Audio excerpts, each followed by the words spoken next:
For thousands of years, lighthouses have protected ships from smashing into rocks on dark and stormy nights.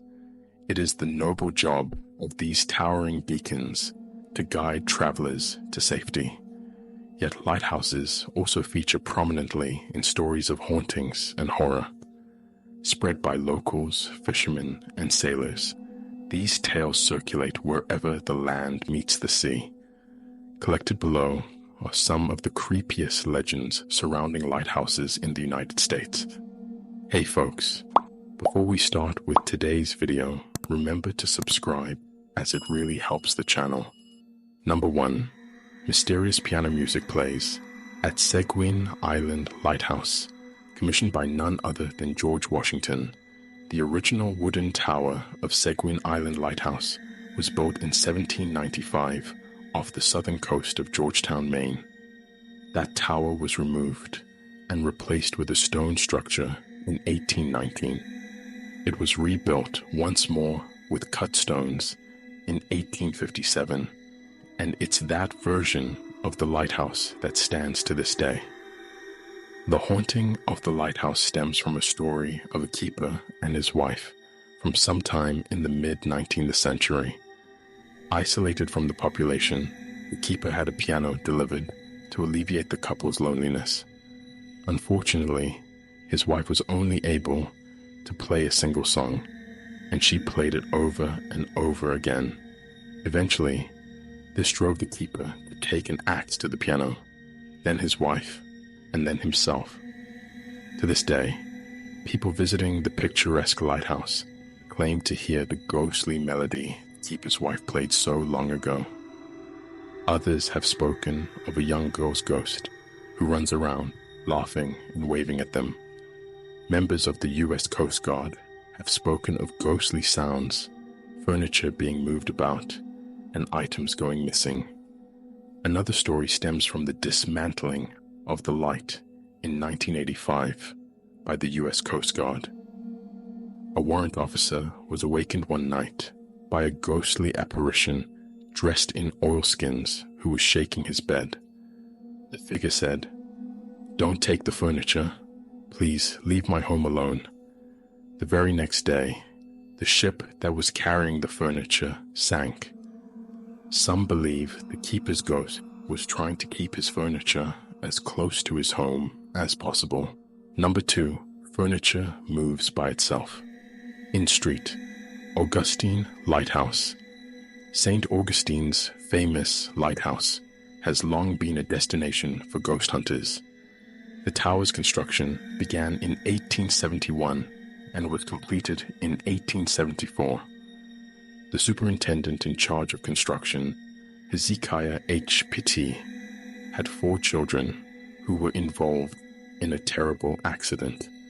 In the summer of 1873, the 4 children and a 10-year-old African-American girl were playing on a supply cart when it ran into a gate and was trapped in the water. By the time a worker could get them out, the 2 oldest children, Eliza and Mary, had lost their lives. The fate of the 10-year-old girl was not recorded. Additionally, a keeper met his tragic end while whitewashing the exterior of the original Augustine Lighthouse, also known as the Old Spanish Watchtower, in December 1859.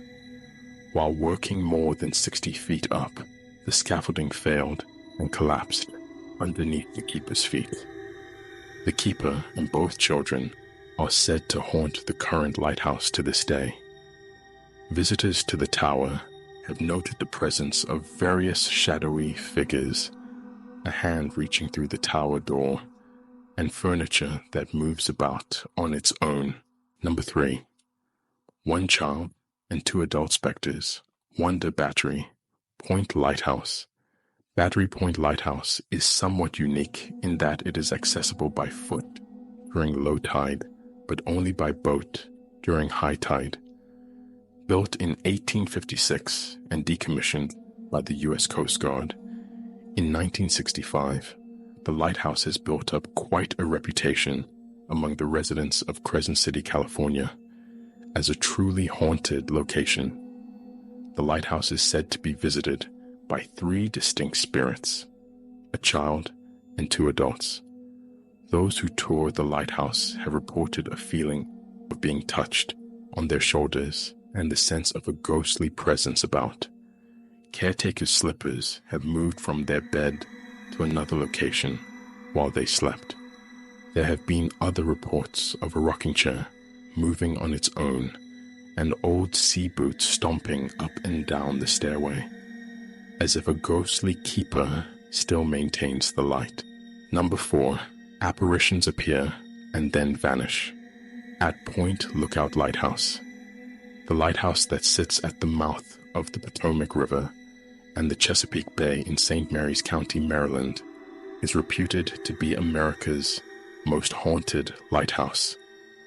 Much of its notoriety stems from the Civil War. Soon after the fighting at Gettysburg, a Union prison camp was established just north of the lighthouse, housing as many as 52,000 POWs. By the fighting's end, Camp Hoffman was the largest prison camp for Confederate soldiers. Up to 4,000 prisoners passed away and were buried at the site, though the graves were later removed. To this day, people continue to see ghostly apparitions of the Confederate soldiers. Another ghost belonging to a woman, thought to be a keeper at one point, has been seen atop the stairway in a white blouse and long blue skirt. Doors reportedly open and close. People hear footsteps when nobody is present, and eerie noises are heard throughout the site. Number 5. A phantom sailor frightens visitors to Point Sur Light Station. The Point Sur Light Station that sits along the coastline between Carmel and Big Sur, California, has witnessed its fair share of shipwrecks over the years. Despite the station's powerful light, numerous vessels have met their untimely end along the rocky coastline of the Pacific Ocean. It is said the spirits of those sailors and their passengers continue to haunt the area. Several prominent ghosts haunt the lighthouse itself, but the one most people report seeing is a tall man in dark blue clothing from the 19th century. He's been seen in and around the historic lighthouse tower, where he continues to frighten visitors who show up for nightly ghost tours. Number 6. A woman's spirit targets unsuspecting men at Southeast Light, the Block Island. Southeast Light sits 12 miles off the coast of Rhode Island and was designated a historic landmark in 1997. The structure is notable for being one of the finest lighthouses constructed by the U.S. Lighthouse Board in the 19th century, according to the National Park Service. There are 2 tales associated with this stately lighthouse that contribute to its haunting. The first involves visions of a ghost ship called Palatine, or Princess Augusta, that wrecked off the island's northernmost point. It is said that the departed sailors continue to sail around the coast aboard their phantom vessel. The other, and more frightening, story relating to the lighthouse involves the spirit of a woman. It's said that a keeper brutally slew his wife sometime in the 1800s, and her ghost haunts the lighthouse. She specifically targets the men who visit there, and male visitors have spoken of a harassing spirit who has shaken them, lifted their beds, and locked them out of their rooms. Number 7. A woman's torso hovers around Plymouth Lighthouse. The original structure of the Plymouth Bay Lighthouse in Massachusetts consisted of 2 towers fueled by oil lamps. It was once home to the first female lighthouse keeper in America, Hannah Thomas, who inherited the duties of the keeper from her husband after he was slain in combat during the American Revolution. Some believe Hannah haunts her lighthouse to this day, even though the original structure no longer stands. The 2 towers were wiped out in a fire, and rebuilt in 1803 as a single taller tower. Apparently, Hannah doesn't mind the new digs, as she has been spotted by several people in the new structure. A professional photographer and his wife claim to have encountered Hannah while they were staying at the house adjacent to the tower. Awakened in the middle of the night, the couple saw the upper half of a ghostly woman floating over their bed and looking at them.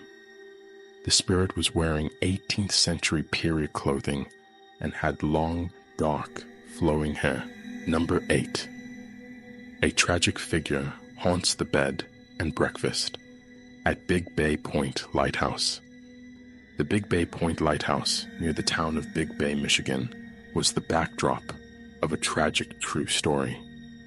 Back in 1897, the lighthouse was manned by its first keeper, Mr. William Pryor. After firing his assistants for incompetence, he brought his son on as the assistant keeper. An accident sent the young man to the hospital, where he did not recover. Distraught over the passing of his son, William Pryor walked into the woods with a pistol and some strychnine.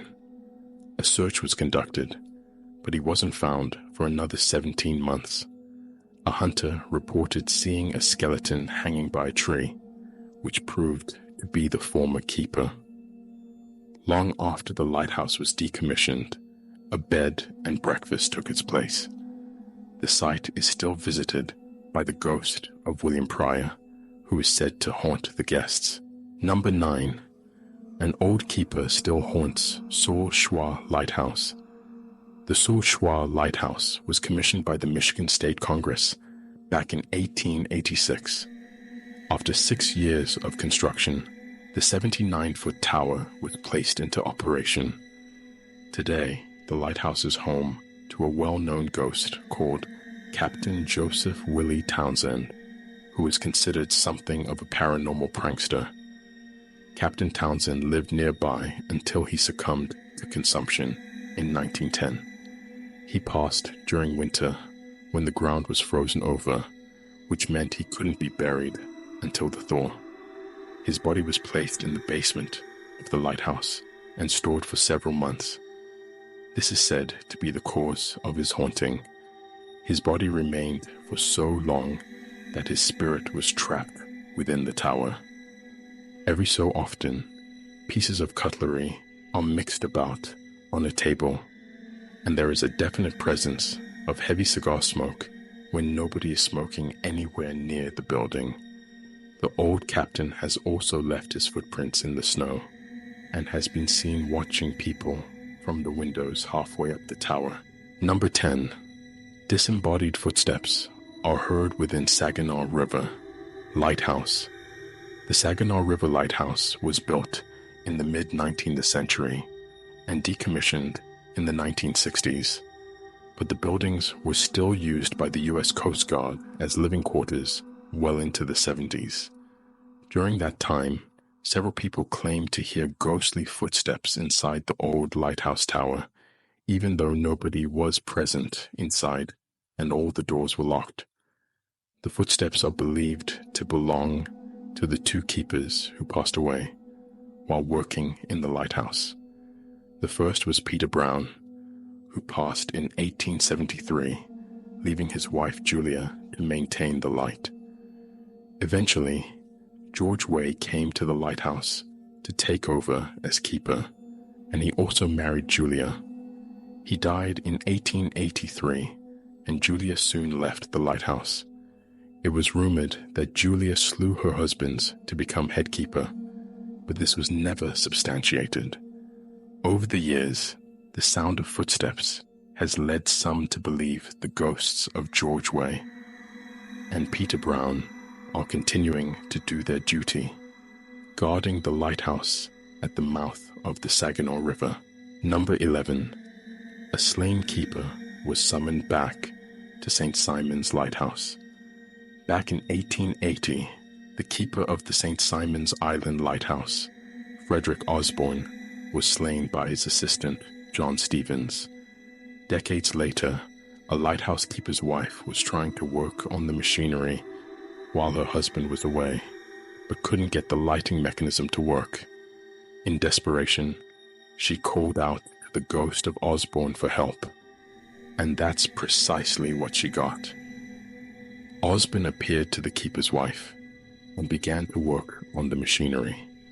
Seeing the ghostly apparition come to her aid, she did what any healthy person would do, fainted on the spot. When she came to, the light was functioning once more. It seems the ghost of Frederick Osborne never left his former lighthouse. People have seen his form, heard his footsteps when nobody else was around. Number 12. An old sea captain warns of fog at Owl's Head Lighthouse. Seated on a southern promontory in Maine's Penobscot Bay, Owl's Head Lighthouse dates back to 1825. The hauntings of the old lighthouse aren't related to any of the massive storms or shipwrecks that take up much of the area's history. Instead, they deal with an old sea captain who is said to have been a former keeper. According to legend, the phantom captain appears to keepers and members of their family to warn them of approaching fog. His footprints have been seen in the snow around the lighthouse, and he has been blamed for lowering the temperature of the thermostat to keep the place chilly.